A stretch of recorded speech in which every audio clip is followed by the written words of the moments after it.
क्योंकि उस समय जैसे आजकल इतिहास लिखा जाता है या इतिहास लिखने की परंपरा थी, इस तरह नहीं थी। वो टुकड़ों में जगह जगह पे पड़ा हुआ है, उसे वहाँ से संकलित करके एक दूसरे साक्ष्य के साथ मैचिंग करके एक निश्चित निष्कर्ष पे पहुँचते हैं इतिहास में। चूँकि अभी जब देखें मौर्य साम्राज्य के बारे में पूरी जानकारी नहीं मिलेगी, जितनी मिलेगी उतनी से हम लोग बात करते हैं। तो प्रमुख इसके जो पहले हम बात करें ऐतिहासिक साक्ष्य क्या है, तो पहला ऐतिहासिक साक्ष्य के रूप में है कौटिल्य का अर्थशास्त्र। सबने जानना होगा कौटिल्य का अर्थशास्त्र।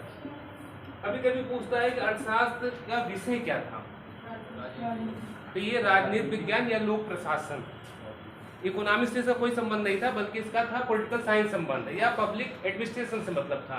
तो कौटिल्य का नाम कहीं विष्णुगुप्त और चाणक्य भी मिलता है, कहीं कहीं कहीं कहा जाता है तीनों एक थे, कहीं अलग अलग बात होती है, वो हम नहीं आए। कौटिल्य का अर्थशास्त्र की बात करेंगे। कौटिल्य का अर्थशास्त्र में वर्णित है मौर्य साम्राज्य के बारे में। वो खुलकर कहीं भी चंद्रगुप्त मौर्य का नाम नहीं लेता, लेकिन बहुत सी चीजें जो राज काज की बात बताता है उसमें कहीं न कहीं वो वर्णित है।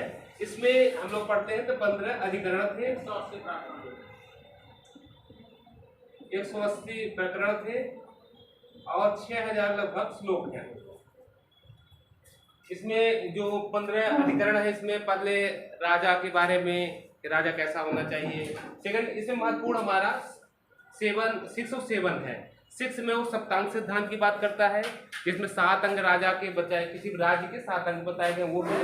और 7वें बात करता है षड्गुण नीति की, कि एक राजा को किस प्रकार से नीति अपनानी चाहिए, मैत्री करना चाहिए, कब मैत्री तोड़ देना चाहिए, कब क्या करना चाहिए, वो सारी बातें करता है।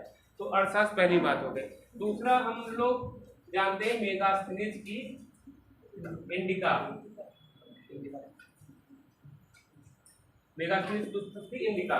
मेगास्थनीज सब जानते होंगे, वो चंद्रगुप्त दरबार में आया था। किसका दोस्त था? सेल्यूकस का था। ठीक है। इंडिका अपने मूल उसमें नहीं मिलती है, ये भी अपने मूल में नहीं मिली। 1909 में शाम शास्त्री ने, ये भी जानते रहिए अर्थशास्त्र को, 1909 में शाम शास्त्री ने इसका कलेक्शन किया था 1909 में। किसका? अर्थशास्त्र का।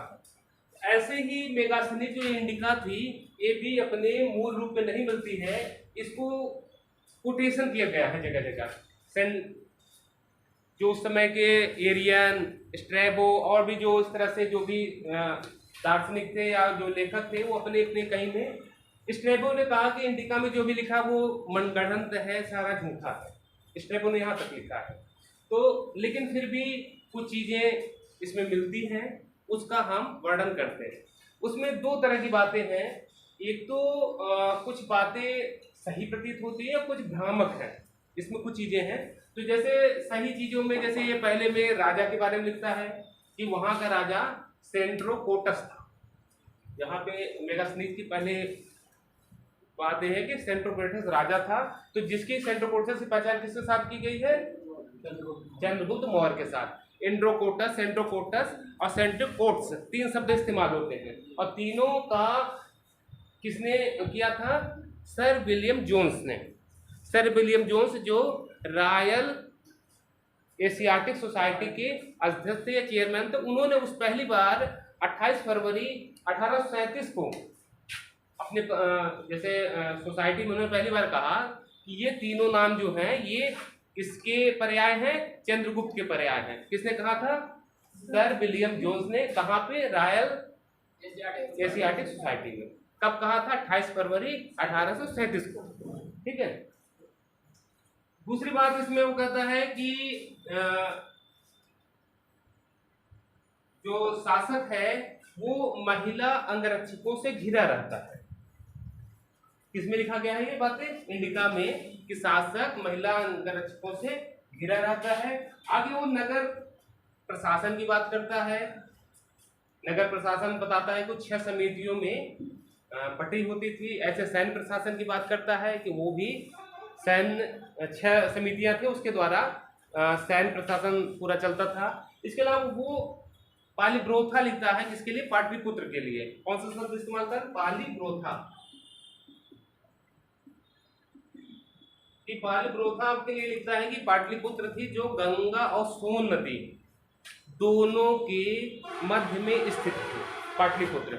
और पाटलिपुत्र के लिए बताता है कि वो 15 किलोमीटर लंबा और 3 किलोमीटर चौड़ा नगर था पूरा, और गहरी खाई की बात करता है और सब सारी चीजें करता है। और क्या बताता है कि सूसा और बतना की जो है जो महल हैं इससे आगे फीके हैं या इसकी तुलना वो नहीं कर सकते हैं। इसके अलावा वो सोने की सुरंग की बात करते हैं, सब बातें यहाँ से निकलती हैं, ज़्यादा हम उसमें नहीं जाते हैं। इसके अलावा कुछ ये तो होगा कुछ साहित्यिक, इसके अलावा बौद्ध जैन की जो ग्रंथ थे वो भी थे। अगर हम एपिग्राफी की बात करें या शिलालेखों की बात करें तो 2 जगह से हमें जानकारी मिलती है। एक रुद्रदामन का जूनागढ़ में, ये था बाद में आया था, 1050 ईस्वी का है लगभग रुद्रदामन। यहाँ पे चंद्रगुप्त का नाम मिलता है, अशोक का नाम मिलता है, बाकी रुद्रदामन वगैरह तो मिलेगा ही। इसके अलावा पूरा है अशोक का अभिलेख पूरा। अशोक के अभिलेख सभी जानते होंगे 3 तरह के थे, दीर्घ शिलालेख थे, लघु शिलालेख थे, और जो भित्तियों पर लिखाया गया गुहा शिलालेख या जो गुफाओं में लिखे गए थे। उसके भी 2 पार्ट हैं, बड़े कहीं अभिलेख है कि 7 पार्ट में लिखा गया है, 6 पार्ट में लिखा गया है, वो अलग बात। अशोक के जो शिलालेख थे D.R. भंडारकर महोदय इतिहासकार D.R. भंडारकर, इन्होंने प्रयास किया कि हम पूरा शिलालेख की सहायता से अशोक के बारे में लिखेंगे। इन्होंने कोशिश भी की और शिलालेखों को, अब चूंकि पहले से था लेकिन सबसे बड़ी समस्या आती है उसे पढ़ने की, क्योंकि वो सारा किसमें लिखा गया था, इसमें लिखा गया था ब्राह्मी लिपि में। भाषा क्या थी, प्राकृत थी। ब्राह्मी लिपि में अकेला नहीं है, खरोष्टी लिपि है, आर्मेयिक लिपि है, वो हम आगे बातें करेंगे कौन सी शिलालेख इसमें था उसकी बात। तो सबसे पहले जब 1750 में टी पैंथलर ने दिल्ली मेरठ जो अभिलेख था उसे खोजा और कोशिश की पढ़ने की कि क्या लिखा है, जानने की कोशिश की, क्योंकि उस समय जो शासन था मुगल काल से आया था, तो मुगल काल में फारसी भाषा हो गई थी, ठीक है, और हिंदी संस्कृत थी, लेकिन अब उस समय खरोष्टी या ब्राह्मी पढ़ना एक अपने आप में, प्राकृत पढ़ना कठिन था, वो लुप्त प्राय थी, या जो शासक वर्ग था वो उस भाषा को नहीं जानता था। तो सबसे पहले किसने पढ़ा था, प्रिंसेप, जेम्स प्रिंसेप। इसने 1837 में दिल्ली टोपरा वाले को पढ़ने का प्रयास किया, और सबसे पहले वहीं से देवांग, और उसमें भी अशोक का नाम कहीं मिल जाता है, अशोक का नाम 4 जगह मिला है, उसकी बात हम आगे करेंगे। तो पढ़ने का प्रयास हुआ। एक टकसाल का अधिकारी था, टकसाल जाते हैं ना जहाँ पे मुद्राएं छपती हैं, बनती हैं, टकसाल का अधिकारी था। इसने पहली बार इसको प्रयास किया और वहाँ पे सफल रहा, और फिर पहचान हुई देवांगप्री कौन है, प्रियदर्शी कौन है, तो ये सारे नाम किसके मिले, अशोक के मिले। इसके अलावा 2-3 और चीज़ें हैं, जैसे छेमेर की एक कृति है बृहद कथा मंजरी, और सोमदेव ने लिखा था कथा सरित सागर। ये 2 किताबें और मिलती हैं जहाँ पे कहीं न कहीं मौर्य साम्राज्य के बारे में मिलता है। इसके अलावा आहत मुद्राएं थी, पंचमार्ग, यानी 5 उसमें चिन्ह बने होते थे, इसलिए पंचमार्ग बोलते हैं। पंचमार्ग जो आहत मुद्रा थी उससे भी काफी कुछ इसके बारे में मिलता है। इस बात में भाण थे, तमाम बातें इस सबसे को मिलाकर, जैसे आप देखेंगे ना, जो साहित्य में वर्णन मिलते हैं वो क्या काफी अतिरंजित होते हैं, अतिशयोक्त अलंकार में लिखा जाता है, इतना बड़ा चढ़ा के लिख देंगे कि कभी कभी उस पर विश्वास करना कठिन हो जाता है। लेकिन कुछ चीजें शिलालेख में मिली, कुछ वहां से मिली, सारी चीजों को मिलाकर एक साथ पढ़ने से मिलाकर वो बातें लिखी गई, वो धीरे धीरे इतिहास का रूप ले। तो वहां से हमारा शुरू होता है, कहाँ से, मौर्य साम्राज्य की शुरुआत होती है, मौर्य साम्राज्य के साक्ष्य के रूप में से हम जानते हैं। अब हम लोग बात करेंगे चंद्रगुप्त मौर्य की।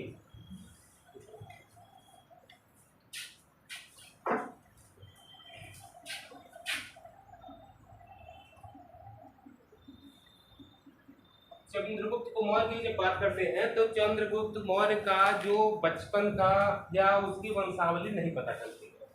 कोई भी ऐसे साक्ष्य नहीं मिलते हैं।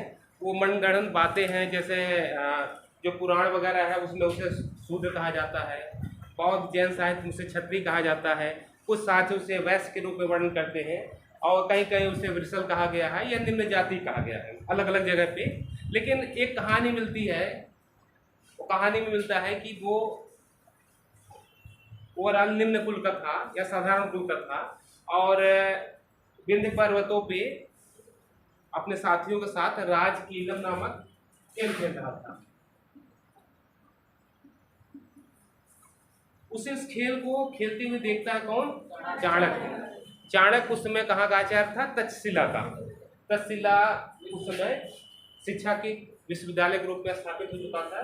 तो राजकीलम जब वो खेल खेल रहा था तो उसने उस प्रतिभा को देखा कि इसमें कुछ टैलेंट इस तरह है कि आगे शासन कर सकता है। और चूंकि एक कहानी और मिलती है कि वो धनानंद द्वारा जो है अपमानित किया गया था मगध के शासक द्वारा, तो उसके लिए उसे एक ऐसे व्यक्ति की आवश्यकता थी कि जो उसे पराजित कर सकते, उसी सर्च में वो अपना खोज रहा था।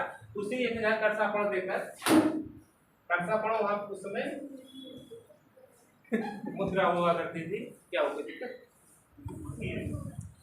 अच्छा, 1000 कर्षापण देकर उसे खरीद लेता है और 8-9 वर्षों की शिक्षा दीक्षा के द्वारा उसे प्रशिक्षित करता है। उसे तक्षशिला ले जाता है और उसे धनुर्विद्या और जितनी विद्या होती थी उसे वहाँ पे सैन्य शिक्षा देकर उसे ट्रेन करता है। धर्म मत अपने आप मिल जाएगा।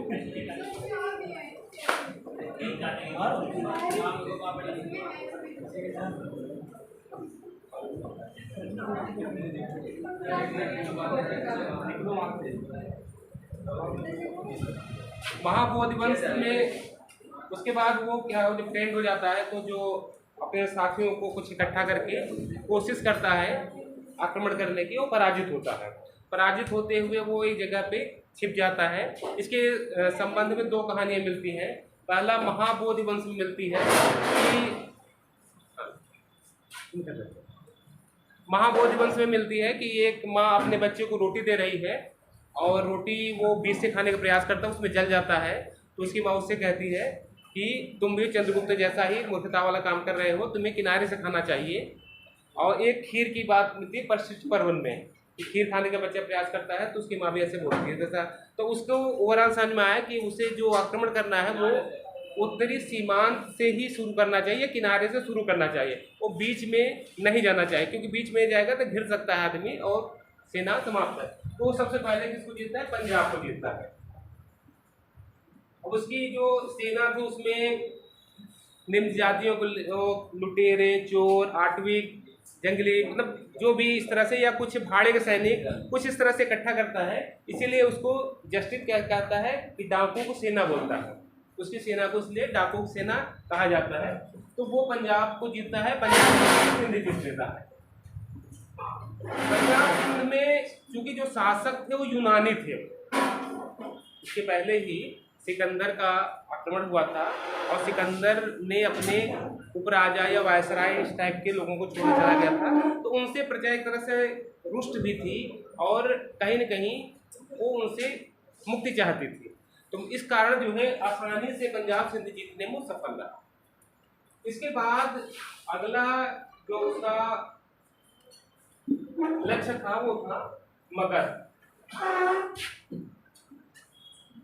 मगध पे धननंद का शासन था। नंदवंश राजा थे जिसमें अंतिम राजा धननंद था। 9 शासक जिसमें अंतिम शासक कौन था? धननंद था। धननंद से इसका युद्ध हुआ, भीषण युद्ध हुआ। कई साहित्यिक स्रोतों में मिलता है बहुत भीषण युद्ध हुआ, ऐसा हुआ वैसा हुआ। वो हमें बहुत ज़्यादा उस पर जाने की जरूरत नहीं है। लेकिन लास्ट में धननंद से पराजित होता है और मगध वंश का राज्य, मगध का राज्य इसके हाथ में आ जाता है। अब उस समय वहां का शासक इसके जो अमात्य थे उनको जो है अपने साथ रख लेता है प्रशासन के लिए, क्योंकि उसे नया नया था। तो इसमें धननंद का एक सेनापति भद्रसाल का नाम आता है। कभी भी पूछता तो सेनापति धनंजय कौन था, साल जानते रहिए। इतना ही मिलता है, इसके बाद उसका अधिकार हो जाता है। इसके बाद अगला जो इसका उपलब्धियों में है वो है महायुद्ध सेल्यूकस के साथ।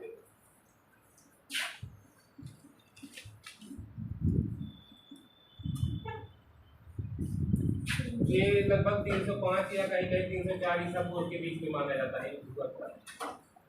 सेल्यूकस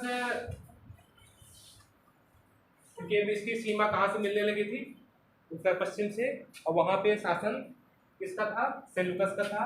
सेल्यूकस अंतियोक का बेटा था, और इसको जब सिकंदर जाता है तो इसको अपना प्रशासक नियुक्त करके जाता है। और उसने जब बेबीलोन को जीता, बैक्ट्रिया को जीता, बेबीलोन का राजा था, बैक्ट्रिया को जीतते हुए आगे बढ़ता है। वो सोचता है कि जो काम सिकंदर नहीं पूरा कर पाया था भारत पे विजय, वो हम पूरा करेंगे। वो भी महत्वाकांक्षी था, और जो दो महत्वाकांक्षी जब राजा टकराए तो वो सेल्यूकस और चंद्रगुप्त मौर्य के रूप में युद्ध हुआ, और इसमें सेल्यूकस पराजित होता है। सेल्यूकस पराजित होता है। फिर एक संधि होती है। संधि में 4 एरिया, जिसमें एरिया अराकोसिया, जेट्रोसिया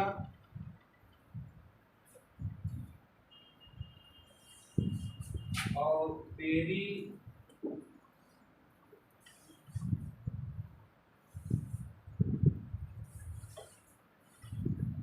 पेनेट्रिया, ये 4 क्षेत्र जो है, काबुल, कंधार, हेरात और मकरान, हिंदी में उनके नाम है काबुल, कंधार, हेरात और मकरान का तट। ये 4 एरिया किसके हाथ में आ जाता है, चंद्रगुप्त के हाथ से। और इसके बदले में चंद्रगुप्त जो है 500 हाथी उपहार स्वरूप देता है, और सेल्यूकस अपनी पुत्री हेलेना का विवाह चंद्रगुप्त के साथ कर देता है। और उसके यहाँ जो दरबारी था, कौन था, मेगास्थनीज, उसको इसके पास दे देता है चंद्रगुप्त के पास, जहाँ रहकर उसने जो है इंडिका लिखी थी। इतना क्लियर हो गया। इसके बाद एक इस युद्ध का वर्णन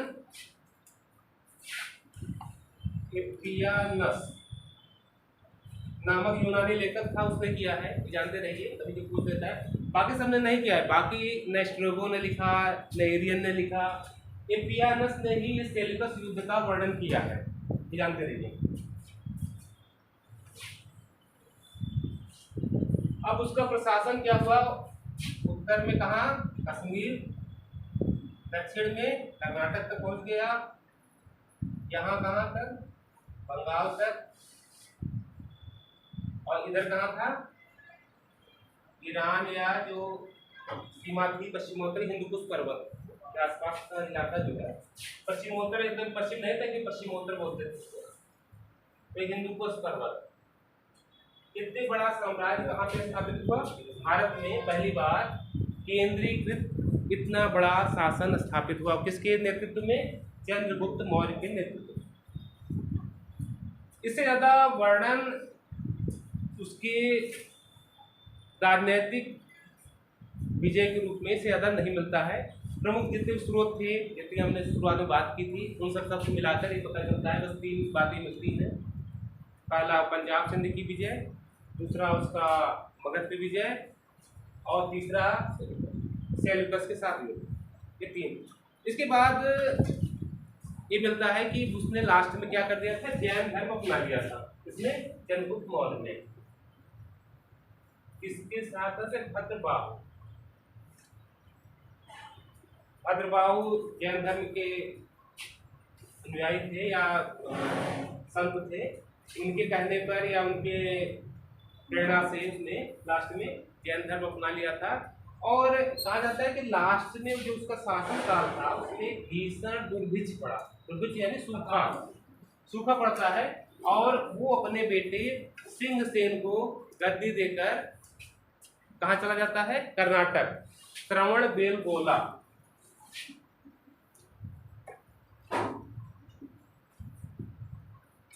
ये जो है कर्नाटक पड़ता था, वहां चला जाता है और वहां पर संलेखना पद्धति होती थी जिसमें उपवास लोग करते थे, यानी खाना पीना छोड़ देते और धीरे धीरे आदमी मर जाता था। तो संलेखना पद्धति द्वारा अपने प्राण त्याग देता है। इतनी बातें हमें किसके बारे में मिलती है? चंद्रगुप्त मौर्य के बारे में।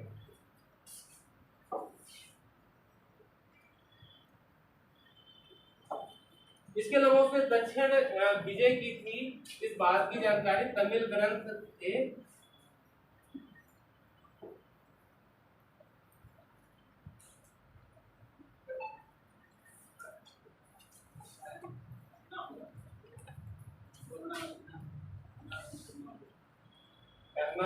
और दो ग्रंथ थे, वहां से जानकारी मिलती थी उसने दक्षिण विजय की थी।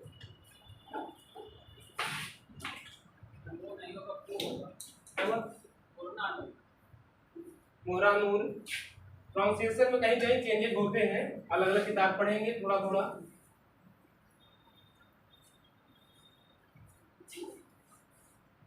उसके बाद मौर्य वंश में अगला शासक कौन हुआ था?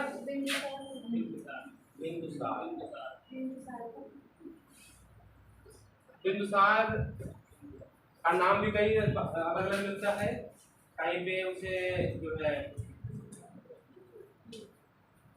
अमित्रघात कहा गया है जैन धर्म में।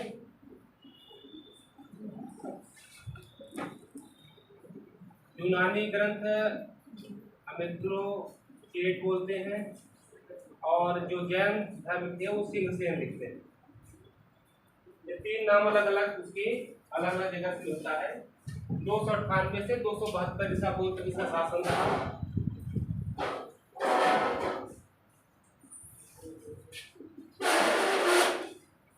इसके बारे में बहुत ज्यादा साक्ष्य नहीं मिलते हैं, जैसे उसके में बहुत कुछ मिल गया, अशोक के बारे में शिलालेख वगैरह थे इसलिए मिल गया, लेकिन बिंदुसार ने बहुत कुछ ऐसा कुछ इसके बारे में वर्णन नहीं मिलता, तो बहुत ज्यादा इसके बारे में नहीं है। तो बिंदुसार लेकिन अपना जो भी इसको विरासत में शासन सत्ता मिली थी कहीं भी उसे गंवाया नहीं था। और अशोक की जब हम बात करेंगे तो कलिंग युद्ध एक ही युद्ध उसने किया था और बाकी चीजें चंद्रगुप्त वाली ही एज इट इज, यानी इसने संरक्षण किया जितना भी कुछ था, जो भी जितना टाइम शासन किया उस टाइम में इसने अपने साम्राज्य को बचा कर रखा, संरक्षित रखा। इसके नाम मैंने बताया कि बौद्ध में और जैन में और यूनानी में अलग अलग नाम मिलते हैं, तीनों नाम। वायु पुराण में से मत्रसार भी कहा गया है, वायु पुराण में मत्रसार।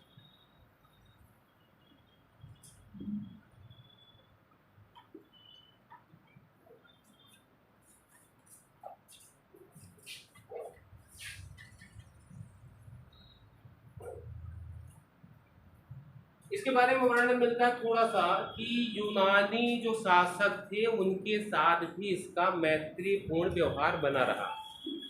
जो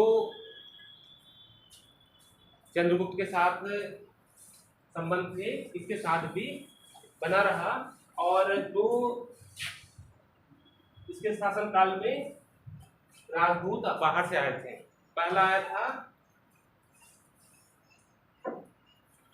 स्ट्रैबो लिखता है सीरिया शासक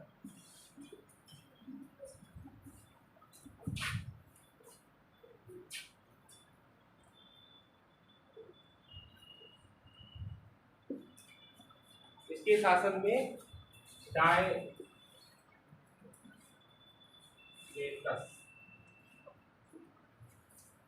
स्ट्रैबो का कथन है, स्ट्रैबो ने कहा कि सीरिया शासक एंटियोकस के दरबार में डायमेकस नामक राजदूत आया था।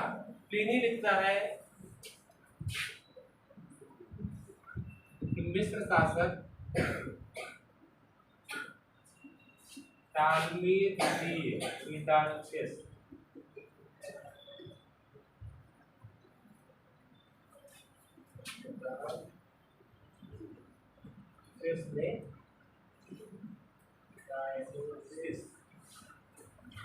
नामक राजदूत भेजा था। दो चीजें मिलती है।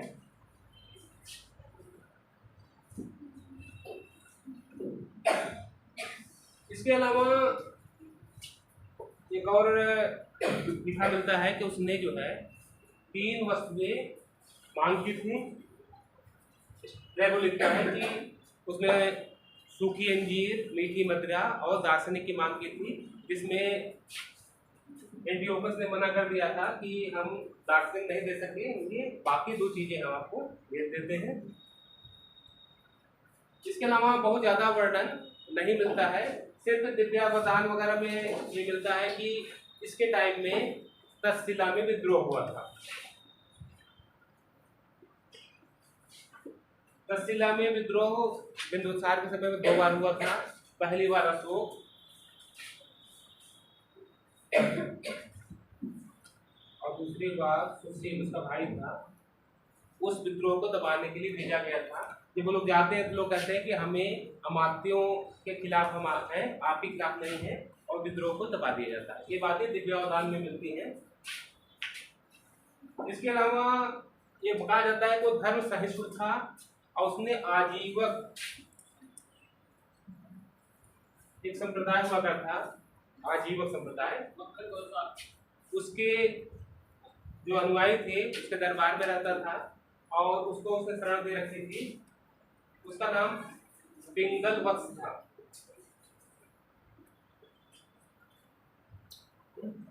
पिंगल वत्स जो था वो आजीवक संप्रदाय को मानता था। कुछ लोग कहते हैं जोशी था, उसके दरबार में रहता था पिंगल वत्स।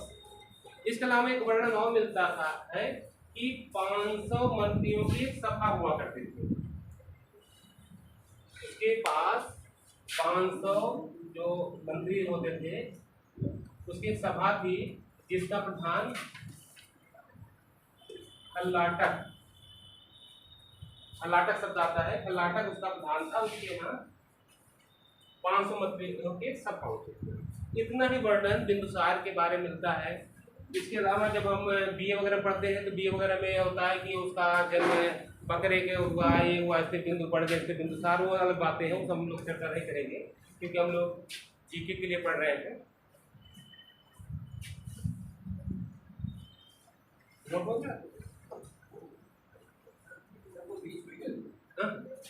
कौन सा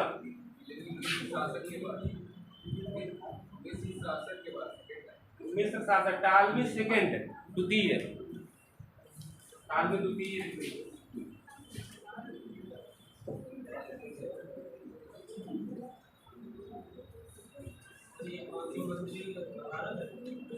कुछ ना कुछ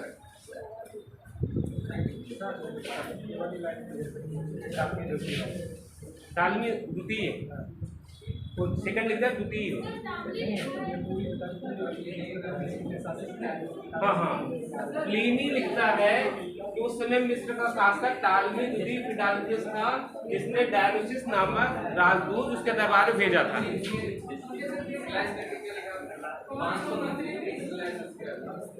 ये वाला खल्लाटक,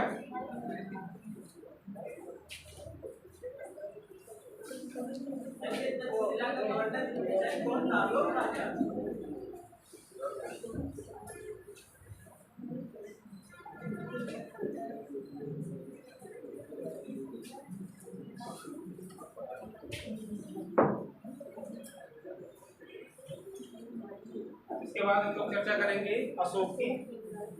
द्वितीय शासक था अशोक। अशोक मौर्य वंश का अंतिम महान शासक था। इसके बाद जो इसके कुणाल वगैरह आए, 10 राजा बाद में आते हैं, वो बहुत योग्य नहीं थे और वहां से मौर्य साम्राज्य का पतन हो गया था। लेकिन अशोक राजनैतिक, धार्मिक दोनों रूपों से श्रेष्ठ शासक माना जाता है, इसीलिए इसे अशोक महान कहा जाता है। अशोक का बैठो कई जगह तो बताओ इसके लिए भाई, उधर कुर्सी खींच लेगा ले आओ।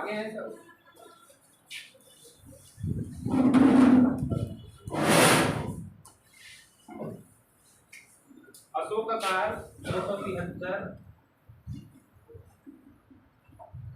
236 BC तक रहा।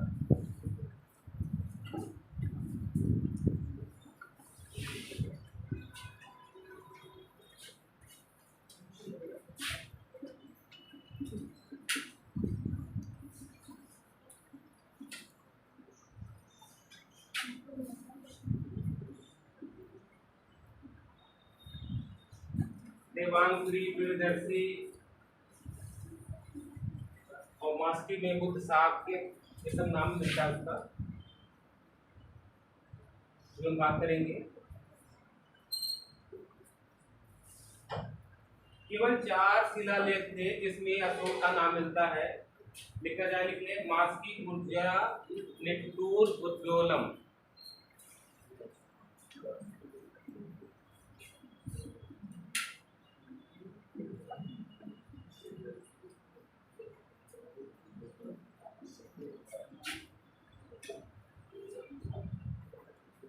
ये 4 शिलालेख थे जिसमें अशोक का नाम मिलता है। बाकी जगह पे क्या देवांगपुरी है,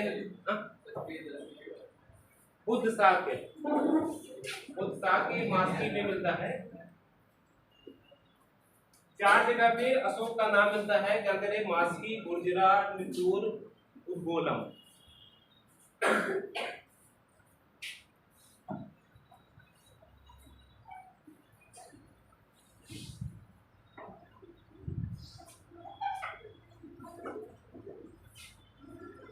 इसकी माता का नाम किसी कहीं कहीं अम्मा, कहीं सुभद्रांगी इस तरह मिलता है। और केवल एक शिलालेख में इसकी पत्नी का नाम मिलता है कारुवाकी। वो भी कहाँ मिला है? प्रयाग शिलालेख में। उसका कारुवाकी का नाम मिलता है, उसका पुत्र तीवर, 2 का नाम मिलता है उसी में। इसकी 2 पुत्र सौलेख, उड़ाल और महेंद्र का मिलता है। तीसरा पुत्र यालव का राजतंगड़ मिलता है। महेंद्र का नाम श्रीलंका गया जिसके वहां मिला था, और उड़ाल का इसके बाद शासक हुआ था इसलिए उसका नाम मिलता है। और तीसरा पुत्र जालौक जो था उस समय कश्मीर का शासक था, ये इसका वर्णन राजतंगड़ी में मिलता है। तो 3 बच्चों के नाम मिलते हैं। लड़कियों में 2 लड़कियों का नाम मिलता है, चारुमती का और संघमित्रा का।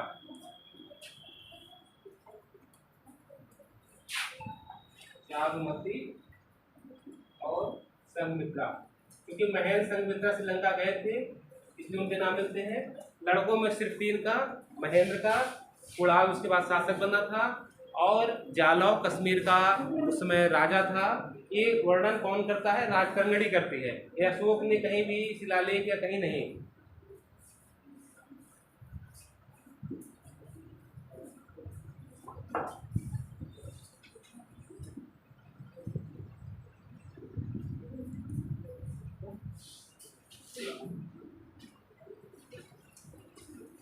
ये माना जाता है कि 273 ईसा पूर्व में अशोक गद्दी बैठता है, लेकिन उसका विधिवत राज्याभिषेक 269 ईसा पूर्व में हुआ, यानी 4 वर्ष लग गए थे उसे। इसके लिए कई कहानियां गढ़ी गई। उसने 99 भाइयों की हत्या कर दी, या और भाइयों से उसका विवाद था, हो सकता रहा हो थोड़ा बहुत। या बौद्ध में जो ग्रंथ थे उन्होंने लिखा उसके 99 भाई थे, उसको सबको मार कर तब वो गद्दी बैठता है।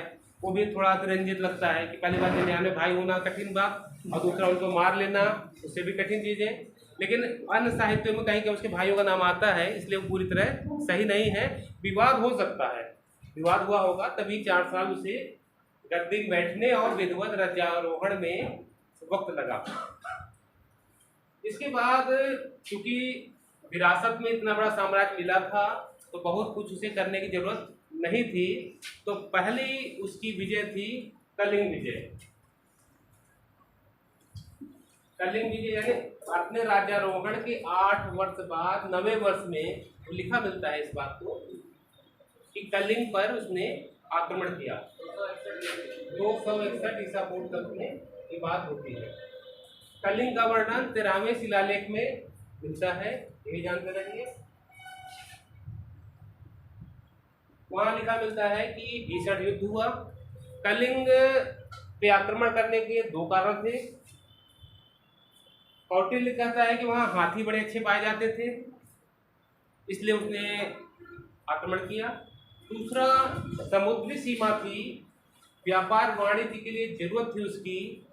और दूसरा बात यह था कि जब बड़ा साम्राज्य होता है तो बहुत अपने सामने बहुत छोटे साम्राज्य को स्थापित होने नहीं देता है। तो ये सब कारण रहे होंगे। उसके कारण से पहली बार उसने कलिंग पर आक्रमण करता है और भीषण रक्तपात होता है। और उसने 93वें अपने शिलालेख में लिखा है कि 1 लाख लोग मारे गए, 1.5 लाख लोग बंदी बनाए गए और लगभग इसके 4 गुना लोग निर्वासित हो गए, यानी अपना घर छोड़ के भाग गए या घर से दूर हो गए, जैसा भी है। ये सब देखकर उसका मन द्रवित होता है और उसने इन फ्यूचर मना कर दिया कि अब हम युद्ध नहीं करेंगे, और यहाँ से वो धर्म को अपनाता है और आगे जो है चीजें चेंज हो जाती है।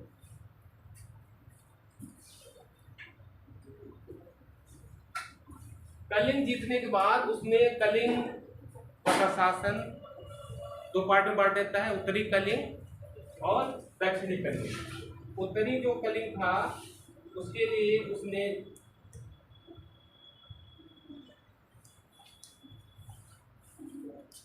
दो बना दिए, तोसली और जौगढ़। उत्तरी के लिए तोसली केंद्र बनाया और दक्षिणी के लिए जौगढ़।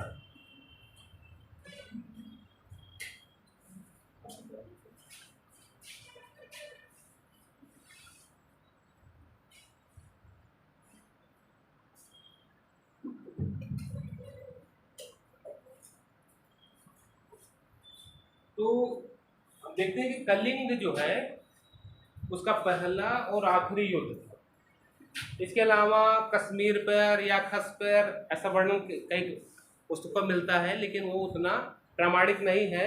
कश्मीर वाला ये मिलता है कि राजतरंगिणी में लिखा मिलता है कि उसने जो श्रीनगर की स्थापना की थी, वहाँ शिव मंदिर बनाया था, शिव का उपासक था पहले, जो माना जाता है, और बाद में वो बौद्ध धर्म अपना लेता है।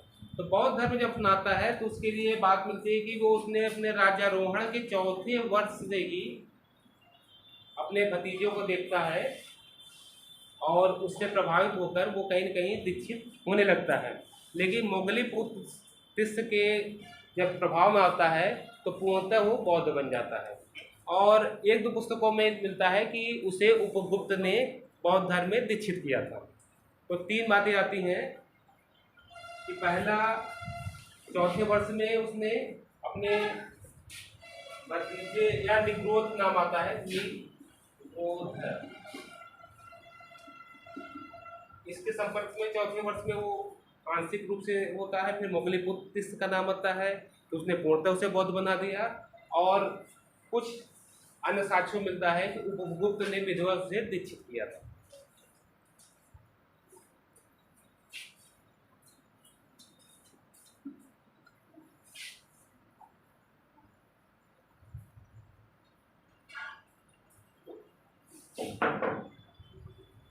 इसके अलावा और भी साक्ष्य आते हैं कि वो बौद्ध धर्म अपना लिया था।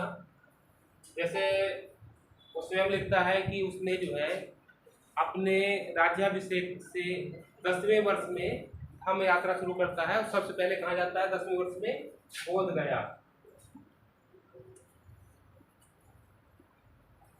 अपने राज्याभिषेक के 20वें वर्ष में वो कहा गया था लुम्बिनी। लुम्बिनी जो शिलालेख है उसका अलग महत्व है। लुम्बिनी को माना जाता है कि इसका आर्थिक, बाकी जितने शिलालेख है उनका जो विषय है वो शासनादेश है, शासन है। इसका महत्व आर्थिक रूप से है, क्योंकि लुम्बिनी में जो शिलालेख है सबसे बेहतर शिलालेख माना जाता है। बहुत सुंदर लिखा हुआ है और उसमें वो लिखता है हित बुद्ध जाते, यहाँ गौतम बुद्ध पैदा हुए थे और इसलिए यहाँ का जो कर है, टैक्स है, वो हम 1/8 करते हैं। 8वां भाग की बात करता है। पारंपरिक रूप से 1/6 था, लेकिन यहाँ पे उसने राजस्व के लिए लिखा कि यहाँ पे जो कर लिया जाएगा 1/8 लिया जाएगा। क्या हुआ? अब कितना है वो नहीं है, उस समय 1/8 यानी 6वां हिस्सा या 8वां हिस्सा। ठीक है, तो 1/8 की बात करता है कि 1/8 कर के रूप में जो भी उपज का हिस्सा लिया जाता हो वो लिया जाएगा। इसके अलावा सारनाथ, लुम्बिनी और कौशाम्बी वगैरह से भी अलग अलग आदेश देता है, तो वहां से इन सब साक्ष्यों से क्लियर होता है कि वो बौद्ध धर्म का अनुयायी था। ठीक है, क्या क्लियर हो गया?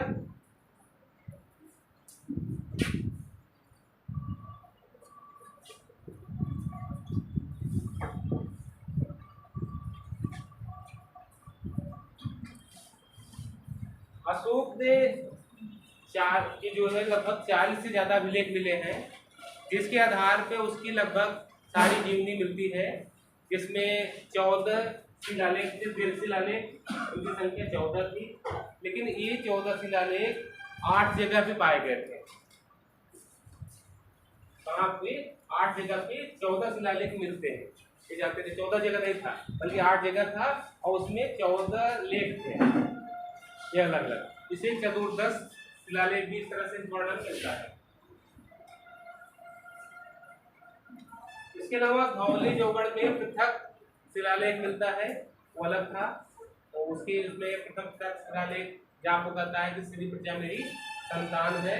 जिस प्रकार जो है लोग अपने पुत्र के या बच्चों के कल्याण की बात करते हैं, ये लौकिक या पारलौकिक कल्याण, उस पर मैं अपनी प्रजा के कल्याण के लिए कामना करता हूँ। तो फर्स्ट लेख में जो था उसने लिखा कि अब की बात से कोई भी उत्सव नहीं मनाया जाए, पशु हत्या न की जाए, और सभी मनुष्य मेरी संतान है। प्रथम वाले में 3 बातें, उत्सव का निषेध करता है, पशु बल का निषेध करता है, और तीसरी बात लिखता है कि सभी मनुष्य मेरी संतान है। कभी के पूछ लेता है कि कहाँ पर वर्णन मिलता है, तो प्रथम शिलालेख में मिलता है। पहली बात कहा उत्सव न मनाया जाए, दूसरी बात कहता है पशु बल रोक दी जाए, निषेध कर दिया जाए, और तीसरी बात ये कहता है कि सभी मनुष्य मेरी संतान है। द्वितीय शिलालेख में जो इम्पोर्टेंट है वो सीमांत शासकों का वर्णन करता है। सीमांत यानी उसकी सीमा जहाँ पे टच करती थी, दक्षिण भारत में खासकर वो बात करता है चेर, चोल, पांड्य, सातवीपुत्र और ताम्रपर्णी। ताम्रपर्णी मतलब श्रीलंका। द्वितीय शिलालेख का महत्व ये है कि उसमें उसने सीमांत राज्यों का उल्लेख किया है, जिसमें चोल, चेर, पांड्य, सातवीपुत्र और ताम्रपर्णी का उल्लेख है। इसके अलावा उसने सेकंड में ही कहता है मनुष्य तथा पशु के लिए चिकित्सा की बात करता है, यानी मेडिकल की बात करता है, वेटनरी भी और ह्यूमन के लिए, दोनों के लिए, मनुष्य और पशु दोनों चिकित्सा की बात किसमें कर रहा है? वो सेकंड वाले में।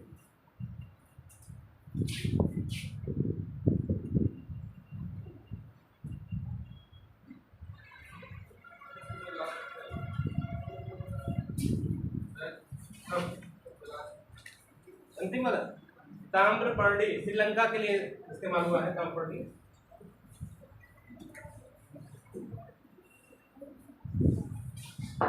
तीसरे शिलालेख जो उसने अपने राज्याभिषेक के 12वें वर्ष में निकलवाया था, तीसरा शिलालेख था,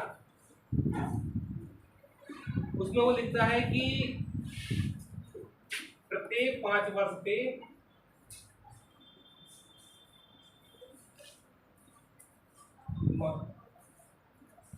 जो महामात्र होते थे उनका विजिट होगा, वो लोग जाएंगे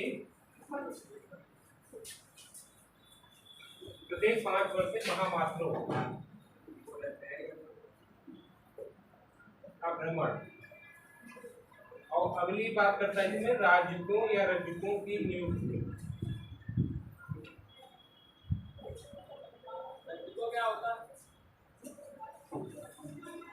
रजको अभी जब शासन पढ़ाई पढ़ेंगे तो आराम से पढ़ेंगे, ठीक है। कितनी बात करता है उसमें महामार्ग वगैरह जो एक तरह से प्रचारक थे मौर्य थे।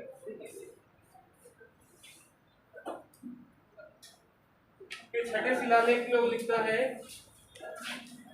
सारे बात नहीं करेंगे, जो महत्वपूर्ण है उसकी बात करेंगे। छठे में वो लिखता है कि मैं कहीं भी रहूं, चाहे मैं खाना खा रहा हूं, चाहे मैं आराम कर रहा हूं, कुछ भी कर रहा हूं, प्रतिवेदक यानी गुप्तचर जो थे वो मुझे सूचना देंगे या राजकाज के बारे में हमेशा अवगत कराएंगे। किसी भी कार्य का निस्तारण ससमय होगा, किसी भी समस्या का निस्तारण जो है टाइम पे हो। इसका उल्लेख इसमें मिलता है छठे शिलालेख में। छठवें शिलालेख में तीव्र गति से कार्य निष्पादन की बात को करता है। इसके लिए वो कहता है कि प्रतिवेदक जहाँ भी मैं रहूं, चाहे मैं शयन कक्ष में आराम कर रहा हूँ, चाहे भोजन कर रहा हूँ, उस समय मुझे सूचना दी जाए और उसका निस्तारण तुरंत करा लिया जाए।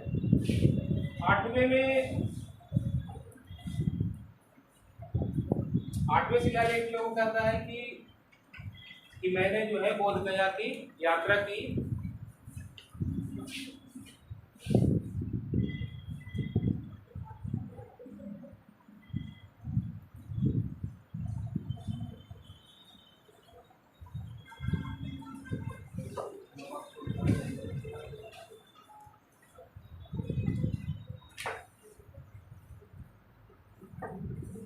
इसके बाद महत्वपूर्ण वही 13वां है।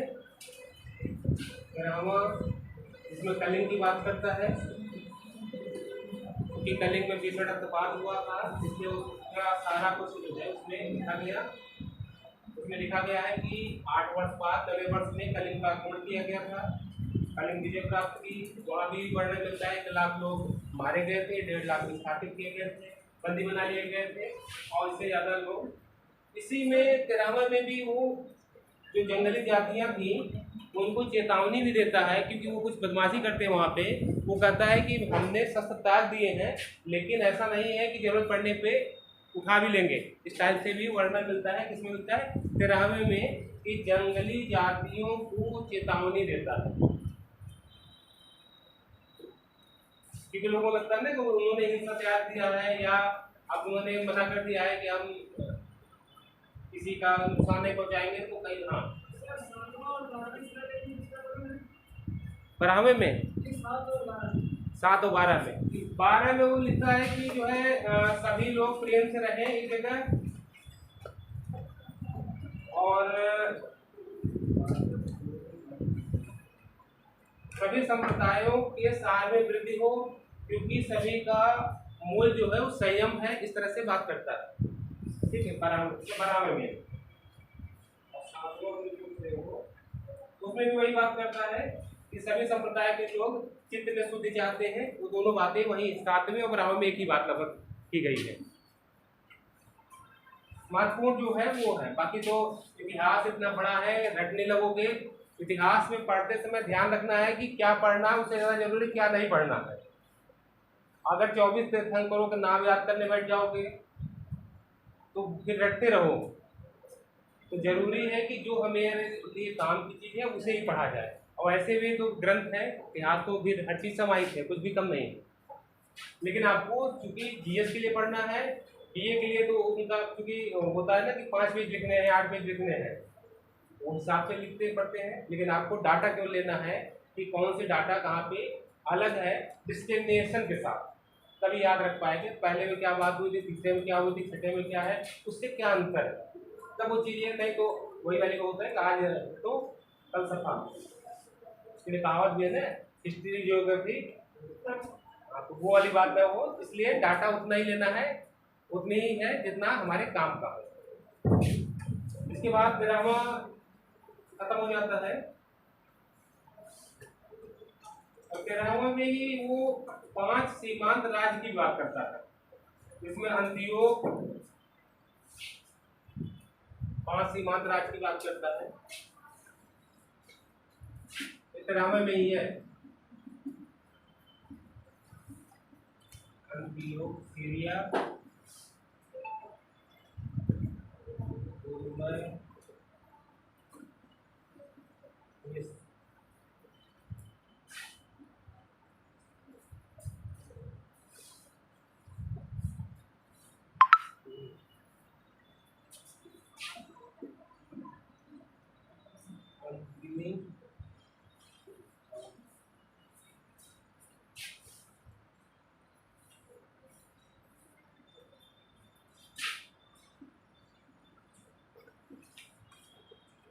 मैसिडोनिया का शासक था।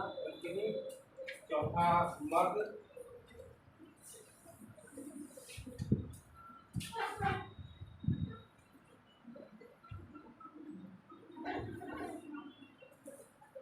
पांचवा था अलेक्जेंडर।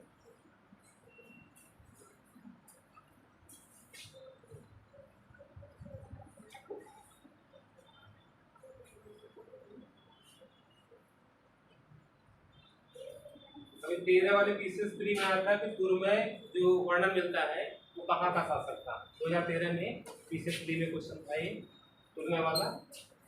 तो 5 सीमांत राज्यों का भी उल्लेख 13वें शिलालेख में मिलता है। तो 3 चीजें हैं 13वें में। पहला कलिंग का वर्णन, ठीक है, दूसरा 5 सीमांत राज्यों का वर्णन, और तीसरा है 8वीं राज्यों का वर्णन या 8वीं जो जंगली जनजातियां थी उनका भी वर्णन मिलता है, जहां उसे वो चेतावनी देता है। ठीक है,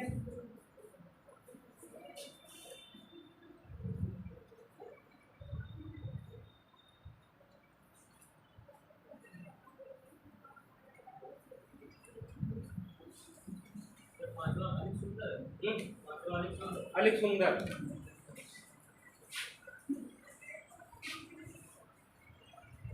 देख लिया?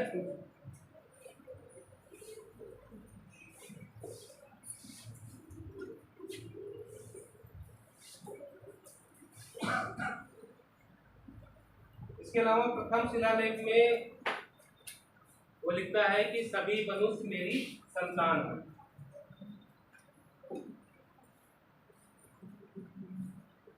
और इसमें लिखता है कि जो महामात्र 5 साल के लिए जाते थे भ्रमण के लिए, वो उज्जैन और तक्षशिला, दो जगह का नाम आता है, उज्जैन और तक्षशिला में प्रत्येक 3 वर्ष पे भ्रमण पे जाएंगे। यानी 2 जगह के लिए उसने कहा कि और जगह तो 5-5 साल पे जाएंगे, यहाँ पे 3-3 साल पे जाएंगे।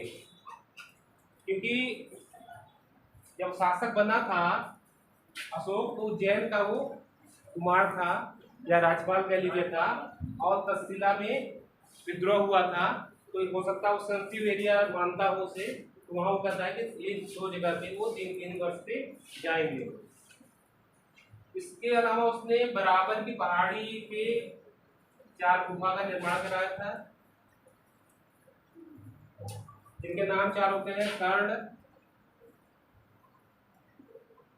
चौपार, सुदामा, विश्व भोपड़ी। कहाँ थी? बराबर की गुफा अभी भी है। अभी इन सब चीजें अभी बराबर गुफा वगैरह अभी भी है। ये कौन सी वाले में? ये कौन सी वाले में? वाटर नहीं, ये बराबर की पहाड़ी पे 4 गुफाएं बनवाई थी, बाद में से डोनेट कर दिया था, दान में दे दिया था।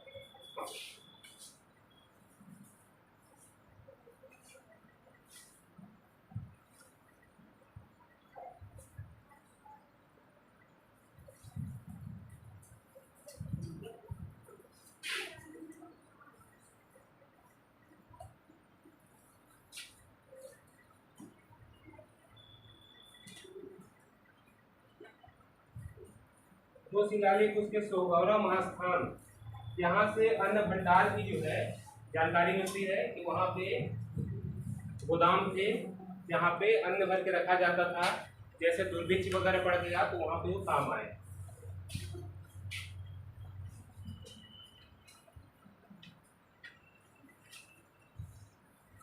कभी कभी अनुसंधान शब्द पूछा गया है, अनुसंधान क्या था और काल में? जो 5 साल में प्रादेशिक या महामात्र वगैरह भेजे जाते थे, उसके लिए अनुसंधान शब्द का प्रयोग किया गया। प्रत्येक 5 वर्ष में जो विजिट होती थी महामात्र वगैरह के रज्जुकों की, प्रादेशिकों की, उस कार्य के लिए क्या शब्द इस्तेमाल हुआ है? अनुसंधान।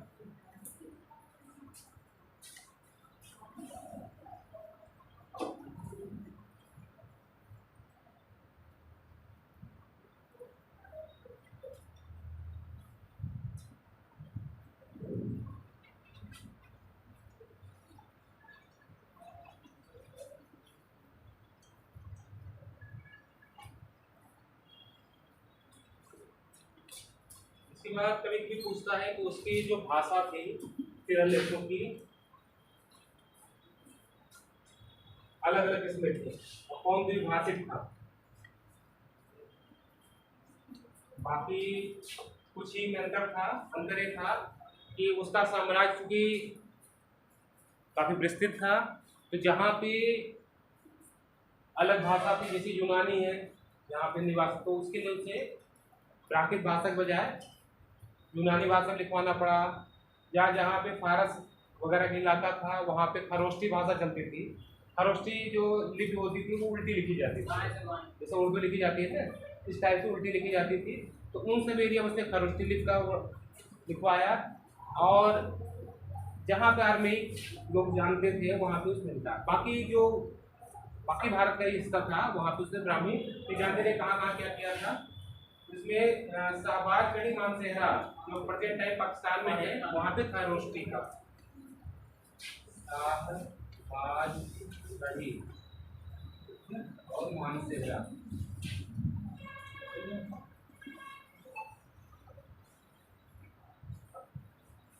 खरोष्टी लिपि में 13 लेख लिखवाए थे।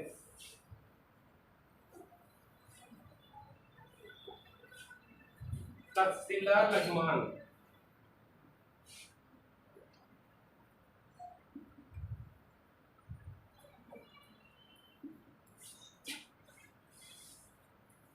आर्मेनिक। तक्षशिला लघुमान 2 जगह पे इसने क्या किया था? आर्मेनिक में लिखवाया था। एक जगह है सरेकुना, ये अफगानिस्तान में पड़ता है, अफगानिस्तान में। इसका महत्व इसलिए है कि यूनानी और अरमेनिक 2 भाषा में था, इसमें दोनों था, यूनानी और आर्मेनिक। ये महत्वपूर्ण है, ये द्विभाषी भी था और द्विलिपि में था। सरेकुना में 2 भाषाएं इस्तेमाल की गई थी और 2 लिपियां इस्तेमाल की गई थी। इसमें सबसे ज्यादा महत्वपूर्ण है सरेकुना, जानते रहिए अफगानिस्तान में पड़ता है। ये शाहबाजगढ़ी मानसेहरा कहाँ पड़ता है? पाकिस्तान में।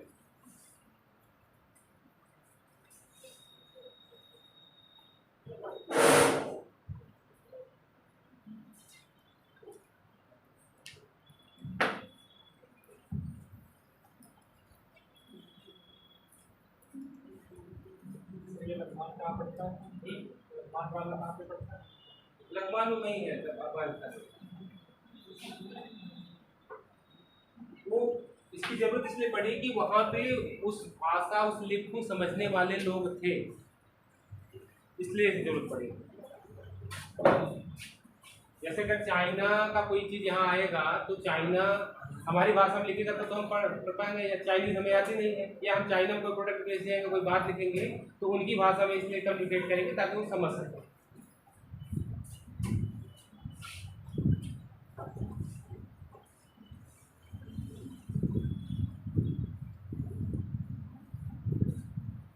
इसके बाद अशोक का शासन जो है उसके मृत्यु के 50 साल तक चला। उसके बाद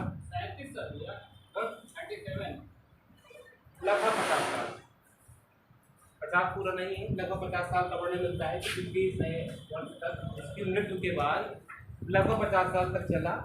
और इसके बाद अशोक के बाद कोई भी ढंग का राजा नहीं हुआ, यानी जो राजा हुए वो दुर्बल थे या कमजोर थे, जो भी कहिए उसे। और धीरे धीरे लास्ट जो उसका शासक था उसका नाम क्या था? बृहद्रथ। फिर ये पूछता है कि लास्ट में अंतिम शासक कौन था। तो इसके बाद पुराण बनता है, उसके बाद दशरथ वगैरह सब परंपरा है, पूरा संप्रति सब है। लेकिन बृहद्रथ का पूछता है कभी कभी कि अंतिम शासक मौर्य साम्राज्य का कौन सा था। वो जानते हैं दशरथ था। इसके सेनापति पुष्यमित्र ने से मार डाला था और उसके बाद सोमवंश की स्थापना हुई थी। तो इसके अलावा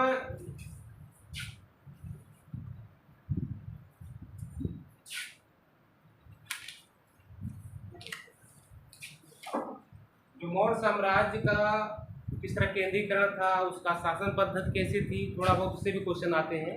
तो कुछ बातें हम लोग उसमें भी करेंगे। तो सबसे पहले इसे पूछता है कभी कभार कि पतन की क्या कारण थे, यानी किस कारण से ये पतन हुआ इसका। उसमें कई जो लेखक हैं, इतिहासकार हैं, वो अपनी अपनी राय रखते हैं। हर शास्त्री थे, उन्होंने कहा कि धार्मिक नीति उसकी गड़बड़ थी, इसलिए उस राज्य का पतन हुआ। इसके अलावा हेमचंद्र राय चौधरी ने कहा कि जो उसकी शांति थी या फिर जो अहिंसक नीति थी, उसके कारण लोग दुर्बल होते गए, सेना अप्रशिक्षित हो गई और जब जरूरत पड़ी तो सामना नहीं कर पाए और हार गए। इस तरह उनका शासन का पतन हो गया। डी.डी. कोसाम्बी आर्थिक कारणों को मानते हैं। डी.डी. कोसाम्बी जो इतिहासकार थे उन्होंने कहा कि हाँ, डी.डी. कोसाम्बी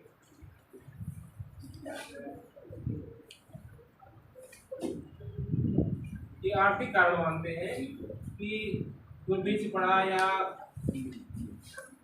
कहीं न कहीं आर्थिक कारणों से, क्योंकि जो बाहर से व्यापार वाणिज्य खत्म हो गया, तमाम बातें हुई चक्कर में इस साम्राज्य का पतन होता है। टी.एन. झा थे, उन्होंने कहा कि कमजोर उत्तराधिकारी थे। टी.एन. झा ने कहा कि जो उसके बाद राजा हुए, कुणाल से शुरुआत जो हुई, वो कमजोर होते गए और धीरे धीरे भले उनकी ध्वनियों में मौर्य अशोक का खून बह रहा था, लेकिन उनमें वो बात नहीं थी और उन्होंने उसको सवर नहीं था, इसलिए वो साम्राज्य को नहीं बचा पाए और धीरे धीरे वो पतन की ओर चला गया। मिलर खबर इतिहासकार थे, उन्होंने कहा कि ये जो शासन था मौर्य साम्राज्य था, ये अत्यधिक केंद्रीकृत था, यानी राजा ही के पास सारी पावर थी और चीज़ें नहीं थी। और राजा जब कमजोर हुआ तो क्षत्रपों का उदय हुआ, या जो और धीरे धीरे वो चीज़ें समाप्त हो गई। तो उसका उन्होंने कहा कि इस कारण से इस शासन का पतन हुआ। तो अलग अलग लोगों का अलग अलग था वो, लेकिन यह था कि पहली बार जो राजनीतिक एकता थी वो मौर्य साम्राज्य में देखने को मिली और इनका शासन पद्धति पूरी तरह केंद्रीकृत था, यानी सारी पावर किसमें होती थी, राजा में होती थी। इसके अलावा अशोक के काल में 5 प्रांत थे, उससे पहले 4 प्रांत हुआ करते थे। बिंदुसार तक 4 प्रांत थे। 4 प्रांतों की भी गठन किया गया था, उसमें तीर्थ कहा जाता था। तीर्थ अधिकारी होते चक्र कहा जाता था, चक्र कहा जाता था।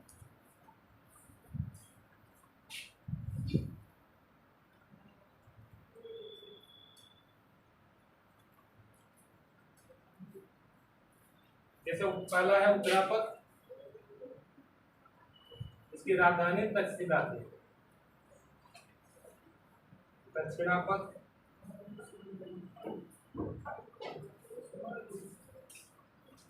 इसकी राजधानी सुवर्णगिरी थी।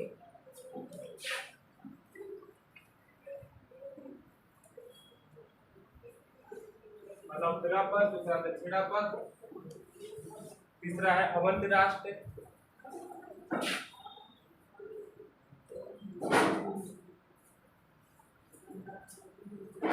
यानी इसकी राजधानी थी। चौथा था कलिंग। कलिंग में मैंने बताया था 2 पार्ट हुए थे। उत्तरी जो राजधानी थी कोसली, और 5वां मध्य देश या प्राच्य देश बोलते थे, इसकी राजधानी पाटलिपुत्र थी।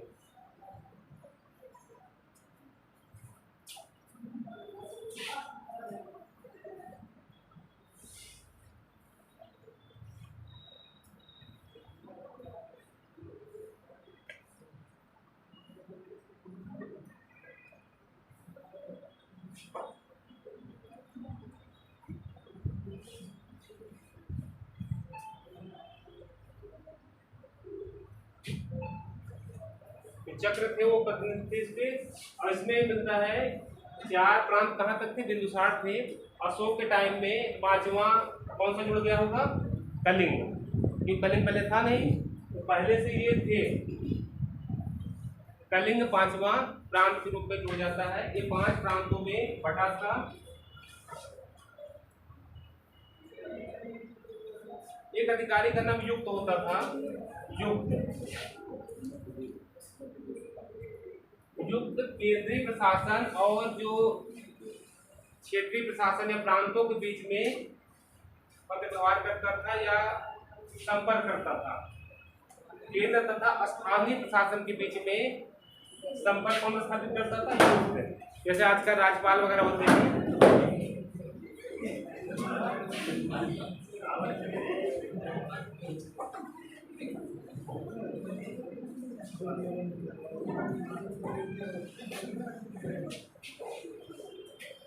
तो हो गया।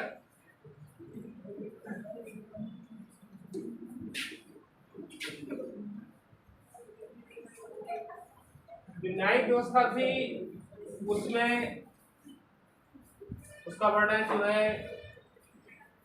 कौटिल्य के अर्थशास्त्र में मिलता है। 2 तरह के न्यायाधीश होते थे, धर्मस्थी और कंटक शोधन। ये 2 प्रकार न्यायालय थे। धर्मस्थी जो था वो दीवानी न्यायालय था और ये था फौजदारी।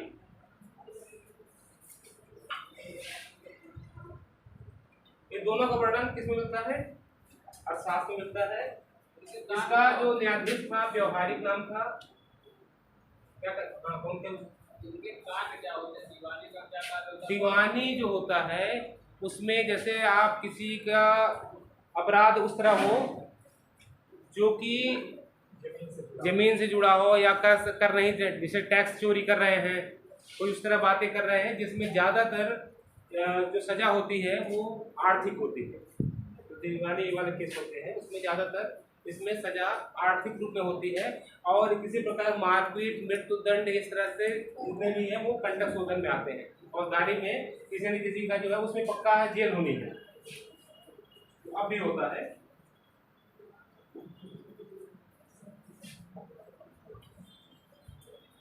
इसका व्यवहारिक था, इसका प्रदेश था। जो न्यायाधीश का नाम था व्यवहारिक, उसका होता था, इसका प्रदेश।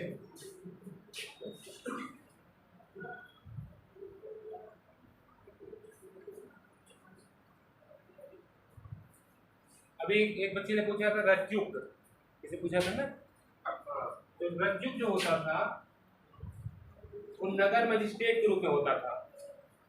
नगर न्यायाधीश जो होते हैं, जैसे नगर मजिस्ट्रेट आजकल होते हैं पीसीएस अधिकारी, तो वो रज्जुक को नगर मजिस्ट्रेट बोला जाता है।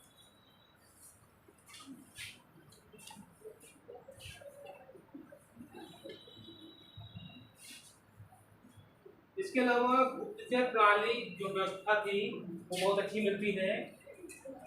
उसके लिए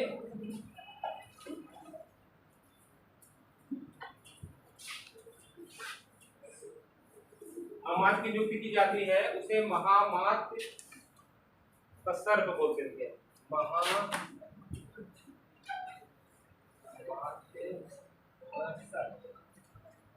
जो इसका अध्यक्ष होता था या मेन होता था गुप्तचर प्रणाली का, उसे महामात्य का सर्प बोलते थे।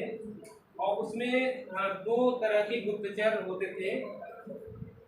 गुप्तचरों को गूढ़ पुरुष बोला जाता था, गूढ़ पुरुष। और इसमें 2 तरह से होती थी, एक संस्था और संचार। संस्था जो था वो एक जगह रहते थे, जैसे आजकल आईबी वगैरह होता था, लोग नाम सुने हैं, आईबी ये सब है हमारे यहाँ प्रेजेंट टाइम की जो होती है इस टाइप के थे। इसमें भी 2 तरह के थे, संस्था और संचार। संस्था एक जगह रहते थे, उनके फिक्स होता था कि आपको यहाँ से रह के सारा डेटा देखना है, कौन किससे बात कर रहा है, कौन किससे, आजकल भी होता है, जैसे आपको नहीं पता होता है, लेकिन आपका अगर जरा भी संदिग्ध लगा आपका मोबाइल तुरंत वो लोग लग गए और जितनी बातें होती सारी सुनते हैं। तो सारा लेन देन क्या हो रहा है, सारा खाता वो अपने आप देखते रहते हैं, बिना आपको पता नहीं होता है, जरा भी नहीं पता चलता कि आप कहीं ना कहीं संदिग्ध है। तो वो सारी चीजें होता है। दूसरा होता है वो भ्रमण पे रहते हैं, वो जगह पे अलग अलग रूपों में कहीं फल बेच रहा होगा, कहीं कुछ रहा होगा, वो गतिविधियों की जानकारी रखता है। इस तरह से उस समय भी इस तरह से दो तरह के होते, एक संचार और दूसरा संस्कार। एरियन जो था, यूनानी लेखक जो एरियन था, उसने गुप्तचरों के लिए ओवरसीयर शब्द का इस्तेमाल किया। ओवरसीयर,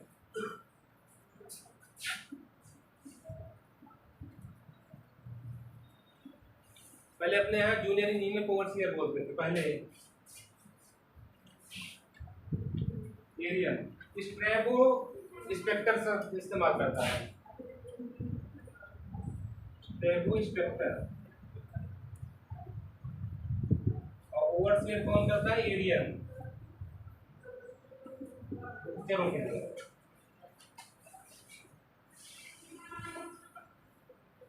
स्ट्रैबो क्या बुक है? स्ट्रैबो को राइटर है या बुक है? स्ट्रैबो यूनानी लेखक था। यूनानी लोगों का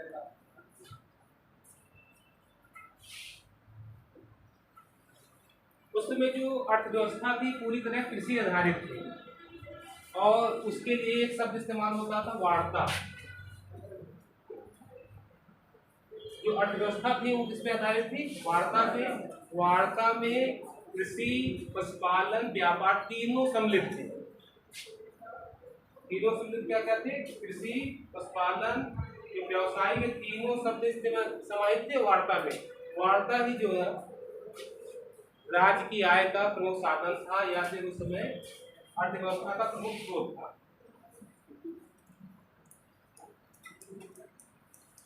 उसमें जो भूमि थी उसका मालिक राजा माना जाता था, और जो राजकीय भूमि थी उसके लिए सीता शब्द का इस्तेमाल होता था।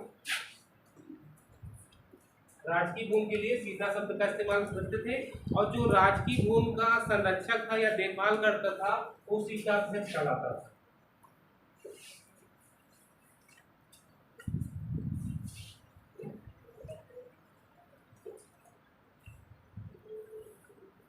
जो भूमि कर लिया जाता था वो 1/6 था।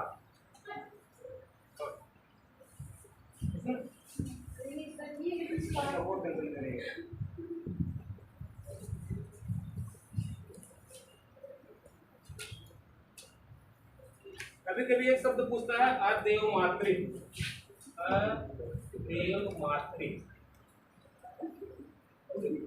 अदेव मातृक उस भूमि के लिए इस्तेमाल किया जाता है। लोग निशान रहते हैं ऐसे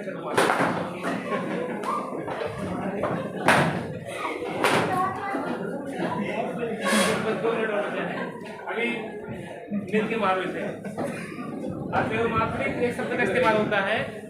ये उस भूमि के लिए इस्तेमाल होती थी जहाँ बिना वर्षा के भी अच्छी उपज होती थी, उसके लिए अदेव मातृक शब्द का इस्तेमाल किया जाता है।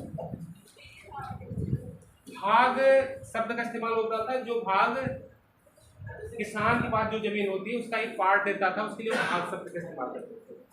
बिना वर्षा की अच्छी भूमि, हाँ, अच्छी उपज होती थी, उसे अदेव मातृक शब्द का इस्तेमाल करते थे।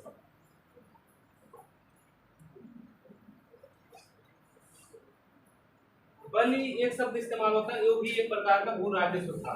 बलि ये भी क्या है? भू राजस्व था।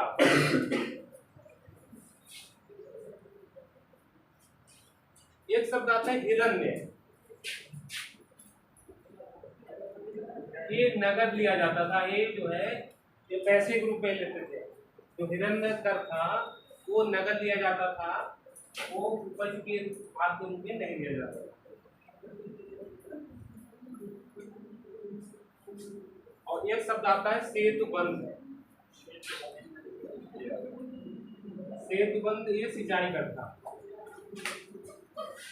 और एक शब्द आता है वृष्टि।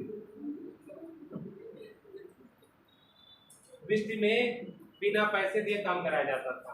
वृष्टि के रूप में बेगार, बेकार है बेगार, बेगार शब्द वृष्टि के रूप में इस्तेमाल होता है।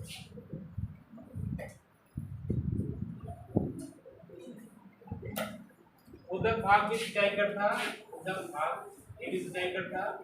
1/3 से 1/5 के रूप में इसके रूप में लिया जाता था उपज का। तो ओवरऑल आधा हो जाता था। सिंचाई कर दिया, ये कर दिया, वो कर दिया, सारा कर देते देते कभी कभी 1/3, कभी कभी 50% तक जो है उपज कर देना पड़ता है। 2-2.5 हो गया मेरे पास इस बार, ठीक है।